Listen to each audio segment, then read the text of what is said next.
Jamás se lo imaginó Claudio X González, el PRIAN y sobre todo, no sé por qué, pero intervino también Pascual Beltrán porque AMLO el Magnífico les hace una jugada maestra que no la veían venir. Veamos por qué y ahorita comentamos. Respecto a lo que se fue publicado el día de ayer en el Diario Oficial sobre las obras, la protección, el blindaje que se le está llamando, ya hay dos interpretaciones de ello. Uno, que tiene que ver que es el blindaje para proteger de futuras intentos de privatización o de otro uso de lo que usted está empeñado en que sean obras estratégicas para el país. Y hay otra que dice, los críticos, que este es un tema muy autoritario porque no quieren que se sepa la información de los costos, de todas estas cosas que engloban las obras. Y yo le quisiera preguntar, presidente, la razón y que si nos pudiera dar más a fondo qué es lo que lo llevó a esta publicación del día que se hizo el día de ayer en la tarde. Y gracias, le agradezco. Sí, es un acuerdo para agilizar trámites y que por los trámites burocráticos no se detengan las obras, que se pueda dar la confianza a las instituciones y a las empresas que están trabajando en el Tren Maya para que los trámites que tienen que hacer para la realización de las obras sean más expeditos y que se les dé también tiempo para presentar toda la documentación, en el entendido de que las empresas, las dependencias del gobierno federal, pues están regidas por principios de protección al medio ambiente, de justicia, de honestidad, y que se le tienen que dar facilidades y se le tiene que tener confianza a las dependencias. Entonces, eso fue lo del acuerdo. Es un asunto interno entre dependencias, por ejemplo, de que el medio ambiente ayude a comunicaciones y transportes, o ayude a Fonatur en las empresas que están trabajando en el Tren Maya, para que tengan un tramo y no se detenga la obra, porque tenemos que avanzar, tenemos que terminar, concluir las obras. Esto no tiene nada que ver con la transparencia. Las secretarías, todos estamos obligados a rendir cuentas. Claro, el boletín de la derecha, que ya hasta da flojera pues mencionarlo, el Reforma, pues ya está hablando de que es para no rendir cuentas, para que no haya transparencia, para que no haya honestidad. Ellos fueron siempre protectores, cómplices de la corrupción. Nunca dijeron nada cuando Salinas de Gortari, que le ayudó a poner el periódico aquí en la Ciudad de México, se dedicó a entregar bienes del pueblo y de la nación a sus allegados. Guardaron silencio los del Reforma. Y no solo durante el periodo de Salinas, luego con el FOBAPROA, cuando convirtieron las deudas privadas en deuda pública, silencio.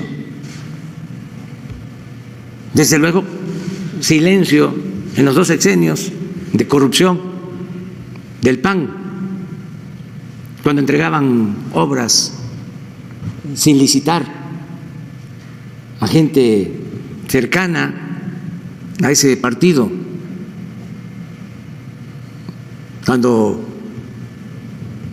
ayudaban a los empresarios que se dedicaban a la exploración y a la perforación de pozos, como este señor que estuvo en la cárcel, no, Yáñez, oceanografía, con Fox y con Calderón, le entregaron contratos como de alrededor de 2.000 o 3.000 millones de dólares por adjudicación directa.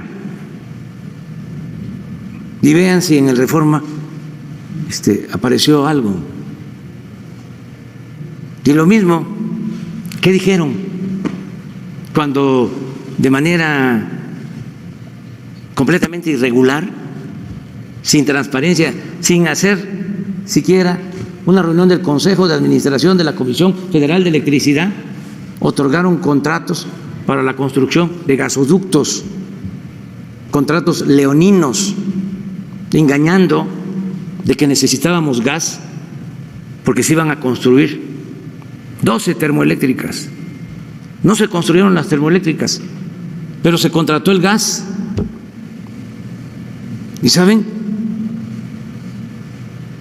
Tenemos un excedente de gas por esos contratos del 40% de lo que necesita México, y se tiene que pagar, aunque no se utiliza. Ahora, acabamos de dar la instrucción de revenderlo a menor precio para no perder tanto. ¿Cómo suscribieron estos contratos? De manera completamente ilegal. Tenemos denuncias presentadas en la Fiscalía para que se atienda este asunto. ¿Qué dijo el Reforma sobre esto? A ver, en honor a la verdad, ¿se sabía? Casi quiebran a la Comisión Federal de Electricidad. Y ahora, pensando de que somos iguales, sacamos este acuerdo para facilitar el avance en la construcción de obras, y ya están ellos suponiendo, porque es un periódico de conjeturas, además de mala fe, de que es para ocultar información y para que no haya transparencia. Así son los conservadores. Les gusta mucho, o su doctrina es esa cosa, y esa cosa es la hipocresía. Entonces, aclarar que es un acuerdo y que todos en este gobierno tenemos la convicción de actuar con honestidad, cero corrupción y también cero impunidad. No somos iguales. Eso es lo que les molesta mucho, porque durante todo el periodo neoliberal se dedicaron a saquear, a robar a manos llenas, y ahora no pueden ni podrán. Ayer hablaba yo de cómo se agrupan todo el bloque conservador, que son muy corruptos. Ese es otro distintivo del conservadurismo. Uno es la hipocresía y el otro distintivo es la corrupción. Están hambrientos de dinero y no tienen llenadera. Y se conjugan las dos cosas: hipocresía y deshonestidad.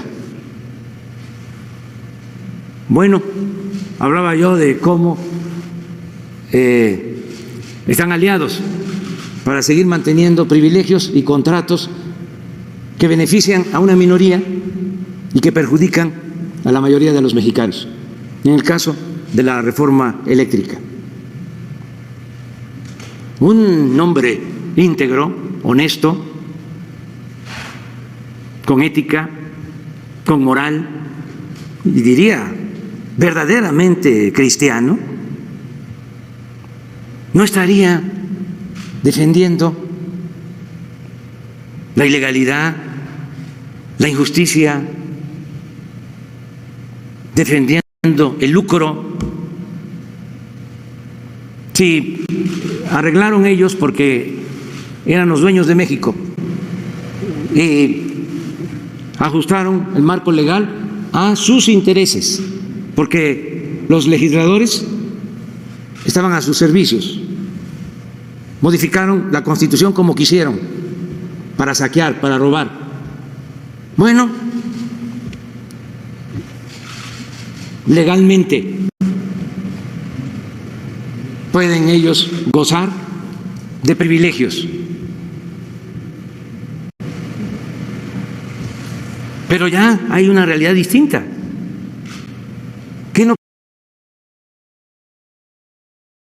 ¿Qué no pueden ellos aceptar de que aunque por ley existan esos contratos, si a la vista de todos, de sus familias, de sus hijos, de sus nietos, están robando, están saqueando, que no pueden actuar con decencia?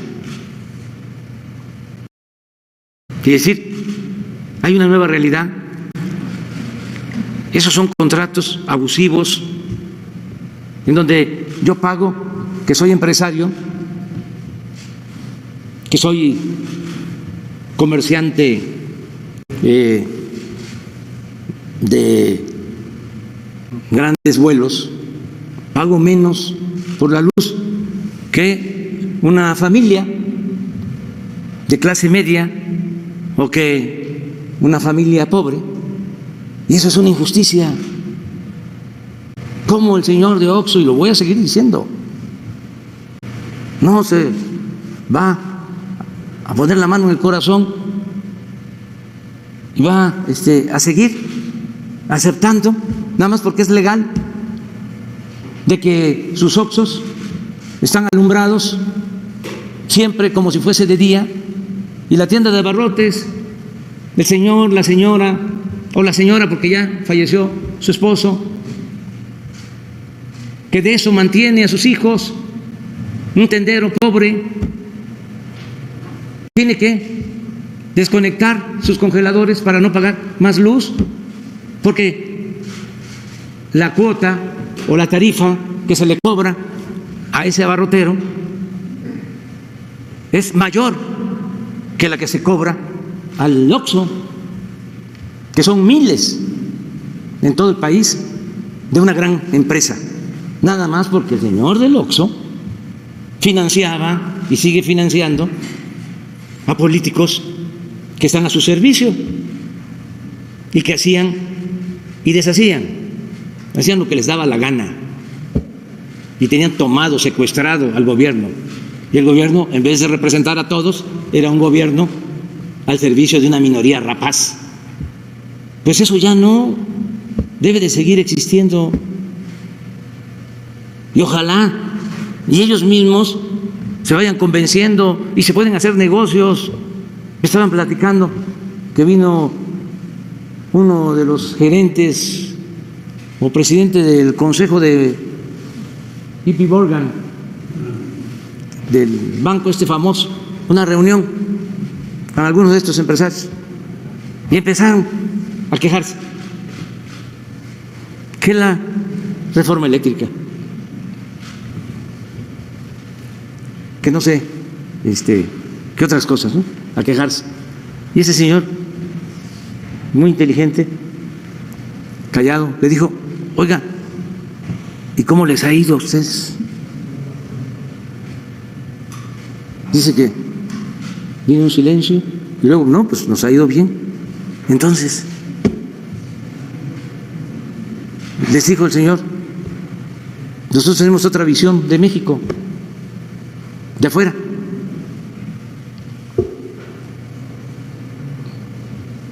Estamos viendo de que no hay corrupción, estamos viendo de que hay estabilidad económica, financiera, que no hay endeudamiento, que han crecido las reservas de México como nunca.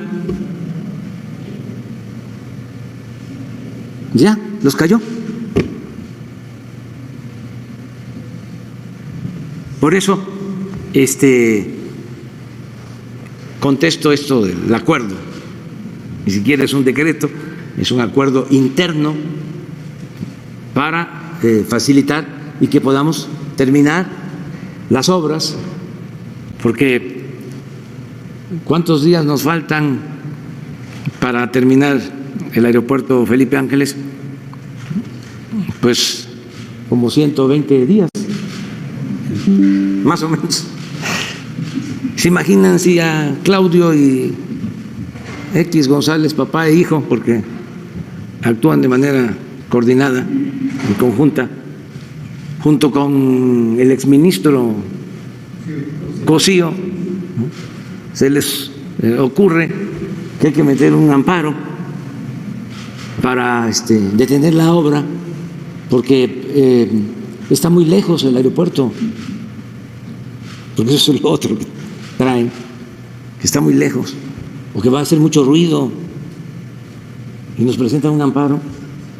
Ah, pero cae el amparo en un juzgado, pues de esos en donde si la ensartamos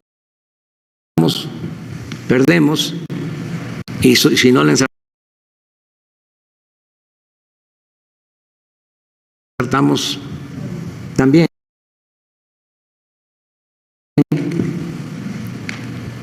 Y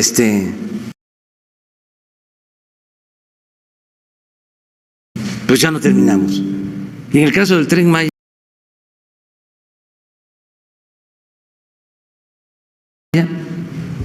tenemos que terminar 1.500 kilómetros de vías férreas electrificadas en una buena parte,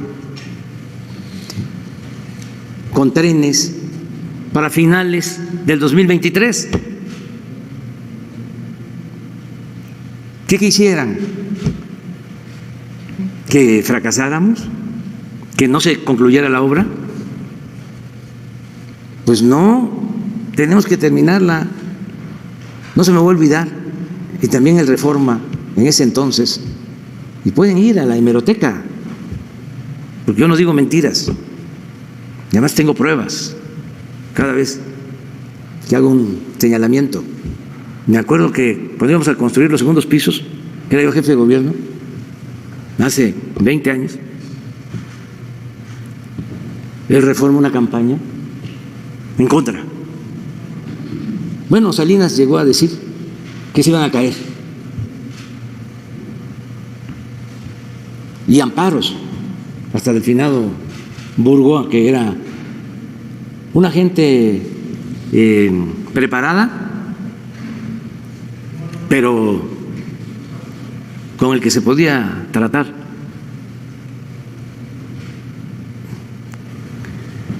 Y en ese entonces ganamos el amparo y se construyeron los segundos pisos. Así empezamos, pero con una oposición de los mismos, de los conservadores, manifestaciones, no querían. Y luego ya hasta nos copiaron, hasta el presidente de la Corte de ese entonces, que luego en complicidad con Fox quería desaforarme, o me desaforaron, mejor dicho. Azuela una vez me dijo que me agradecía porque para ir allá al sur tenía que hacer como una hora, y una vez que se hicieron los segundos pisos ya podía trasladarse en 20 minutos. Entonces ya sabemos cómo actúan, la verdad, con mucho egoísmo y no pensando en el interés general. Solo piensan en su conveniencia y no saben de generosidad, no saben de solidaridad, de fraternidad, de amor al prójimo. Están demasiado ensimismados, preocupados por ellos mismos. Y ahora, ¿cómo no les está resultando su oposición conservadora? Porque, como decía Juárez, el triunfo de la reacción es moralmente imposible. Están muy molestos y todo les inconforma, que porque llegué a Washington y me senté con las piernas abiertas.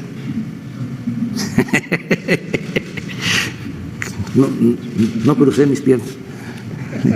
Que me hacía falta pues unas clases de manejo corporal. Se olvidan de que yo vengo de Tepetitán y, como le digo a mis hijos, Tepetitán tiene una gran historia, una gran cultura, mi pueblo. Existía desde antes de que llegaran los españoles. Y era cuando vivir cerca del mar. Era como vivir cerca del mundo. Y me da mucho orgullo ser de mi pueblo. ¿Cómo todos nos sentimos orgullosos? Bueno, los migrantes, qué orgullo sienten el ser mexicano. Ahora que estuve en Washington, salgo a saludarlos a la ventana, al balcón, y los mariachis. México lindo y querido. Eso es México, eso somos nosotros, ese es el pueblo. Y de lo que se pierden los fifís. Pero bueno.